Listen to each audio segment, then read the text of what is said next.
तो ज़ीशान बोलते हैं भाई देखो उस दिन कैसे रिएक्ट कर रही थी, तो कुनिका बोलती है कि भाई देखो उस दिन तो नॉमिनेशन था। मेरे हिसाब से गेम अच्छा चल रहा था, बट वो ज्यादा फिजिकल तो हो ही रही थी। उनकी एक हैबिट है दोनों की, बसीर की भी और अभिषेक की भी। वो गेम में था, नेहल ने भी काफी कुछ किया जो फिर वो जेंडर कार्ड आप नहीं खेल सकते मेरे हिसाब से। जब आप गेम ही खेल रहे हो और अपने टास्क में आ ही गए हो तो हेलो आदाब नमस्कार सत श्री अकाल, आप सुन रहे हैं मुझे यानी कि शिट टॉक्स को। और आज हम डिस्कस करने वाले हैं 12 सितंबर के बिग बॉस के एपिसोड को। यहाँ एपिसोड शुरू होता है, वहाँ तान्या और जीशान जी की नोकझोंक शुरू हो जाती है कि जीशान तान्या को बोलते हैं भाई तुम फ्लिपर हो। तान्या इस बात से नाराज हो जाती है, रोने लग जाती है, जो कि यूजुअली वो करती है। जीशान जी उसको बार बार बोल रहे हैं कि भाई तुम अपने मुद्दों को सीधा रखो, तुम अपनी बातों को बोलो, एंड वो ज्यादा जवाब नहीं दे रही है। अगर किसी से प्रॉब्लम है तो रोक के किसी और को बताती है, थोड़ा इंस्टिगेट तो वो करती है, चाहे वो माने ना माने। तो मेरे हिसाब से इस गेम के अंदर उसको इंप्रूवमेंट करने की बहुत जरूरत है। फिर वो रो रही थी, लोग उसको समझा रहे थे, मगर जीशान और कुनिका जो कि वैसे इतने दुश्मन बने हुए हैं एक दूसरे के, इस मामले पे बिल्कुल सभी दोनों सहमति में आ गए। दोनों हाथ मिला के बोल रहे हैं। जीशान बोलते हैं भाई देखो उस दिन कैसे रिएक्ट कर रही थी, तो कुनिका बोलती है कि भाई देखो उस दिन तो नॉमिनेशन था, टाइम पे जो है थोड़ा ज्यादा रिएक्ट करती है, तो गेम खेल रही है। अब बड़ा अग्रीमेंट में रहे वो दोनों, वैसे एक दूसरे के खिलाफ बोलते टाइम नहीं लगाते वो। कल के टास्क की भी थोड़ी सी बात कर लेते हैं। बिग बॉस की कैप्टनसी का टास्क चल रहा है, बीबी स्पोर्ट्स डे, और कल जो एक बोर्ड पे लिखने वाला टास्क था, अभिषेक और नेहल बोर्ड पे लिखेंगे, और बसीर को अभिषेक का बोर्ड मिटाना है और अमाल को नेहल का बोर्ड मिटाना है। मेरे हिसाब से गेम अच्छा चल रहा था, बट वो ज्यादा फिजिकल तो हो ही रहती है। उनकी एक हैबिट है दोनों की, बसीर की भी और अभिषेक की भी। वो टास्क जो चेयर वाला था जिसपे चुन्नी बांधनी थी, वो वाला भी पता नहीं कैसे ठीक ठाक निकल गया। उसमें भी लड़ाई होनी मुझे तो निश्चित नजर आ रही थी। ऐसा नहीं है कि आप इस एक को ब्लेम करो, दोनों की गलती थी, बट बोर्ड तोड़ना गलत था। वो बोर्ड टूटा, जोश जोश में टूट गया, वो दोबारा लग सकता था, बट उसके बाद तो बसीर ने जाके उसको पूल में फेंक दिया। तो मेरे हिसाब से एज अ संचालक अगर नगमा और आवेश की जगह मैं भी होता तो मैं भी यही बोलता कि भाई अब तुमने बोर्ड ही तोड़ दिया, तो डिस्क्वालिफिकेशन तो तुम्हारा इनएविटेबल है, तुम्हारा और तुम्हारी टीम का। जिस बेसिस पे गेम आगे बढ़ रहा है कि भाई आगे फेयर और अनफेयर का डिसीजन आगे होता, बट आपने बोर्ड ही तोड़ दिया, आपने गेम ही खत्म कर दिया, तो फिर डिस्क्वालीफाई तो आपका होना ही था। तो मेरे हिसाब से अमाल को ही जीतना चाहिए था, अमाल और उसकी टीम को, क्योंकि वो बहुत अच्छा खेल रहा था उस तरफ से। अब वो नेहल ने जो भी बोला नहीं बोला, जो भी हुआ नहीं हुआ, अमाल बहुत गिल्टी फील कर रहा था, बट आई थिंक वो गेम में था। नेहल ने काफी कुछ किया जो फिर वो जेंडर कार्ड आप नहीं खेल सकते मेरे हिसाब से। जब आप गेम ही खेल रहे हो और अपने टास्क में आ ही गए हो, तो ऐसा कुछ नहीं हुआ मेरे हिसाब से कि कोई बहुत बड़ा मुद्दा बनाया जाए। फिर भाई जैसे बिग बॉस कहते हैं, अगले दिन की अवधि फिर शुरू हो गई बिग बॉस के कैप्टनसी के टास्क की, और अब की बार ह्यूमन स्क्रैबल का गेम था, जिसके अंदर की भाई एक डब्बे में कपड़े रखे हुए थे और कपड़ों के ऊपर लेटर लिखे हुए थे, अल्फाबेट्स। तो बिग बॉस कंटेस्टेंट से क्वेश्चन पूछते दोनों टीम के पार्टिसिपेंट से कि जैसे सबसे फेक कंटेस्टेंट कौन है, सबसे टॉक्सिक कंटेस्टेंट कौन है, सबसे अनफनी कंटेस्टेंट कौन है। जो टीम को सहमति करनी थी कि भाई ये प्लेयर है, और फिर उस प्लेयर के नाम के फर्स्ट लेटर, फर्स्ट 5 लेटर्स है, उसी लेटर्स वाले कपड़ों को पहन के एक अलाइनमेंट में लेटना था। जो पहले लेटता फिर उनसे रीजन पूछते, अगर रीजन सही होता तो संचालकों का काम था भाई उनको पॉइंट दे देना। First team to win 4 rounds का था टास्क। तो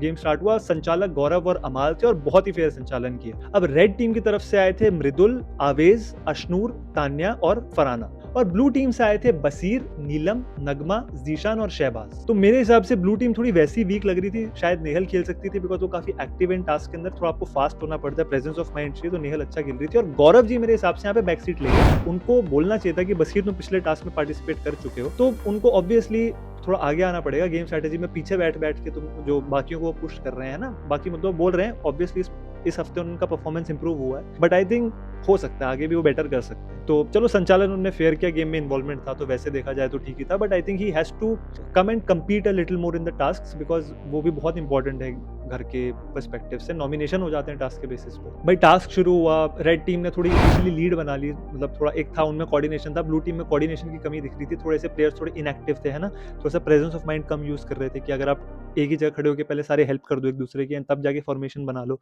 तो वो दिक्कत आ रही थी। जब तक बाद में उन्होंने अच्छी फाइट दी, नो डाउट, तो इनिशियली लेकिन रेड टीम ने 3 राउंड जीत लिए, तो वो एडवांटेज हो गया उनके पास, और वो फिर वो ब्लू टीम ने फाइट दी, 2 राउंड ब्लू टीम ने भी जीते, बट रेड टीम ने फिर आराम से जो है इस कंपटीशन को अपने नाम कर लिया। और क्योंकि वो 2 टास्क जीत चुके थे, तो पूरा कैप्टेंसी का टास्क रेड टीम ने जीत लिया, और इसी के साथ रेड टीम के सारे 8 मेंबर्स को कैप्टेंसी का नॉमिनेशन मिल गया। फिर थोड़ी देर बाद तान्या का भाई अपनी जर्नी शुरू हो गई कि मैं यहाँ से आई हूँ, मैंने इतना स्ट्रगल किया है, मैंने ये देखा है वो देखा है, आप इतने अमीर घर से होते तो आप ऑटो नहीं ले सकते, बट मेरे हिसाब से उसको अब थोड़ा सा चेंज करना पड़ेगा अपने गेम प्ले को, क्योंकि इतना तो अब आपको पता लग ही गया है, 17-18 दिन से आप अंदर बैठे हो, कि भाई ये बातें बार बार नहीं कर सकते। At the end of the day आपको कोई नया पर्सपेक्टिव लाना पड़ेगा, आपको कोई नए मुद्दे पे बात करनी पड़ेगी, बिकॉज इतनी स्मार्ट ऑडियंस भी है कि आप एक ही चीज को बार बार रिपीट करके आप हमसे एक्सपेक्ट करो कि भाई हम आपकी तारीफ करते रहे। हालांकि देखो, मैंने अभी कल परसों यूट्यूब शॉर्ट भी बनाया था कि भाई आप तान्या को इतना हेट मत करो, और लोग मेरे को बोल रहे हैं मैंने पीआर के पैसे लेके वो वीडियो बनाई है, और काफी लोग मुझसे अग्री भी कर रहे हैं। मैंने इतना कहा था कि इतना हेट मत करो, बिकॉज आपको नहीं पता अगला किस पर्सपेक्टिव से आ रहा है,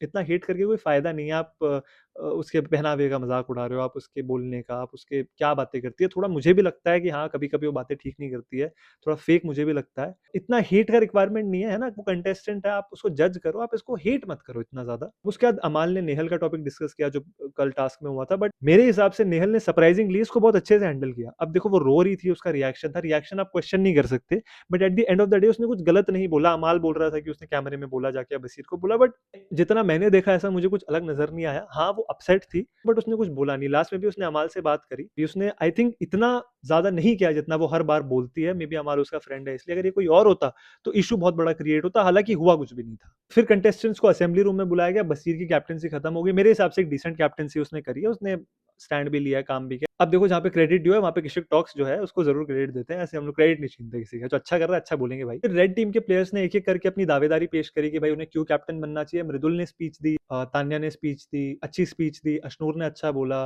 फरहाना ने बोला, फरहाना ने अपना पॉइंट पुट अक्रॉस किया, शायद उसको लेकिन इतना बनने का नहीं था प्लान। अमाल ने बहुत अच्छी स्पीच दी, सरप्राइजिंगली वो बनना चाह रहा है। मृदुल मेरे हिसाब से यहाँ पे एक ऐसा कंटेस्टेंट है जो कि बहुत पोटेंशियल रखता है, बट अब शायद किसी फैक्टर की वजह से, चाहे वो नटालिया हो, चाहे वो इतना एडजस्ट नहीं कर पा रहा घर में, बट एडजस्ट तो वो कर पा रहा है। वो पहले हफ्ते में बहुत अच्छा परफॉर्म किया, पहले दूसरे हफ्ते में, या फिर वो मे बी उसके चोट लग गई थी, उसके बाद से थोड़ा इनएक्टिव है, बट वो इनएक्टिव है और बहुत पोटेंशियल है, बहुत कॉमेडी कर सकता है, सीरियस मुद्दों पे बात भी उठा सकता है, बट अभी कुछ टाइम से नहीं दिख रहा है। एंड आई थिंक उसको बेटर करना पड़ेगा, उसको एफर्ट डालने पड़ेंगे, आपको अलग से निकलना पड़ेगा, अपनी पर्सनैलिटी दिखानी पड़ेगी, मुद्दों पे अपनी आवाज उठानी पड़ेगी। फिर वोटिंग शुरू हुई और लास्ट में 2 ही लोगों के बीच में रह गया था, मृदुल। सरप्राइजिंगली मृदुल को भी काफ़ी वोट्स मिले, जो कि बट उसकी स्पीच नहीं थी इतनी खास, बट मे बी पहले से डिसाइडेड होगा। एंड अमाल, तो अमाल लास्ट में 1 वोट से जीत गया। मृदुल इस बात से नाराज़ हो गया क्योंकि अमाल ने जो खुद का वोट वो खुद को दे सकता था, अमाल ने अपना वो वोट तान्या को दिया।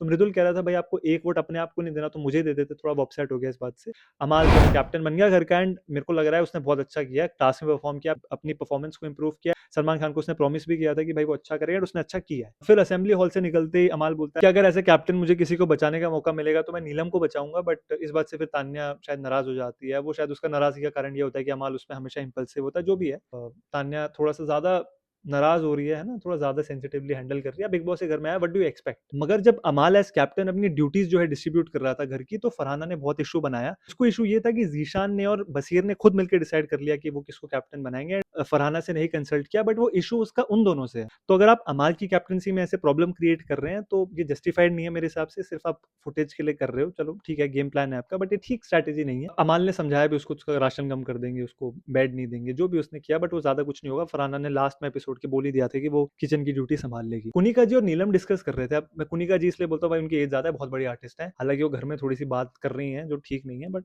ये बात तो उनकी गलत नहीं थी। उन्होंने बोला कि भाई तान्या का स्ट्रगल किसी समझ में नहीं आ रहा है, कभी इतना ज़्यादा स्ट्रगल लगता है कि भाई पता नहीं उसने क्या कर लिया है, मतलब कितना मुश्किल से वो ऊपर आई है। फिर उसकी वो बचपन की स्टोरी सुनते हैं, खाना भी नहीं बनाना आता, हमको तो ये भी नहीं करना आता, उसको तो वो भी नहीं करना आता, मैं तो ऐसे कभी किया ही नहीं, मैं तो एनवायरनमेंट ही ऐसा था, मैं तो हमेशा से गाड़ियों में घूमी हूँ, जो भी मतलब है।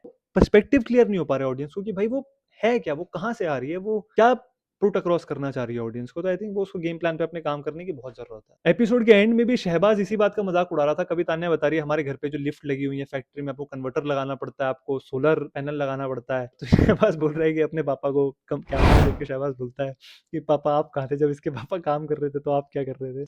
वो था भाई काफी भारी कॉमेडी कर रहा था वो, अच्छा था। एंड फनी नोट पे एपिसोड खत्म हुआ। अब इस पूरे एपिसोड के बारे में आपको क्या लगता है मुझे कमेंट्स में लिख के जरूर बता दो, बिकॉज असली जनता हमें, डेमोक्रेसी हमारी, हमने डिसाइड करना है अंदर कौन रहना बाहर कौन आना, तो डिस्कशन होगा तभी पता चल पाएगा। तो कमेंट कर देना, हम लोग जरूर कोशिश करेंगे कि आने वाले एपिसोड्स में कमेंट्स को भी डिस्कस करें। तो thank you for watching the video. अगर आपको अच्छा लगा लाइक करें, कमेंट करें एंड शेयर करें अपने फेलो बिग बॉस वॉचर्स के साथ, एंड सब्सक्राइब करना मत भूलना किशिक टॉक्स को।